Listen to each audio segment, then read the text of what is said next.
Taste the Daily. அரியலூரில் சம்பா சாகுபடிக்கு முன்பாக ஆற்று பாதுகாப்பு கோட்டை ஏரிகளில் காவிரி நீரை நிரப்பிடக் கோரி ஆட்சியர் அலுவலகம் முன்பு ஆற்று பாசன விவசாயிகள் சங்கம் சார்பில் போராட்டம் நடைபெற்றது. திருச்சி முக்கொம்பு மேலணையிலிருந்து வரும் காவிரி நீரை சுக்கிரன் ஏரி, வேட்டக்குடி ஏரி, மானுட ஏரி மற்றும் ஆண்டி ஏரி உள்ளிட்டவைகளை நிரப்பிட வலியுறுத்தி விவசாயிகள் போராட்டத்தில் கோஷங்களை எழுப்பினர்.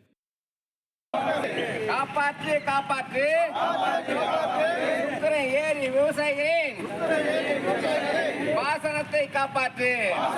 தூருவாறு குழுமூர் ஏரிய தூருவாறு முன்னேறிய தூருவாறு அரியலூர் மாவட்டத்தில் உள்ள ஏரிகளை தூருவாரி தண்ணீரை நிரப்பு. குருவை சாப்பிடி காப்பாற்று.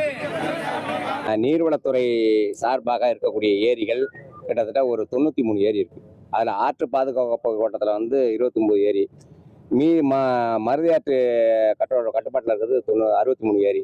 93 ஏரியில் ஒரு ஏரியில் கூட தண்ணி இல்லை சார். இப்போ காவேரி நீரை இப்போ 120 அடி மேட்டூர் டேமில் திறந்துட போகிறாங்க குளத்தில். ஆனால் இந்த இப்போ மானோடையிலேருந்து வேட்டக்குடி ஏரியிலேருந்து சுக்கிரன் ஏரியிலேருந்து ஆண்டி ஓடையிலேருந்து ஒரு சொட்டு கூட தண்ணி இல்லை. இதெல்லாம் பார்த்தீங்கன்னா 30,000 ஏக்கர் பாசன நெல் சாகுபடி செய்யக்கூடியது.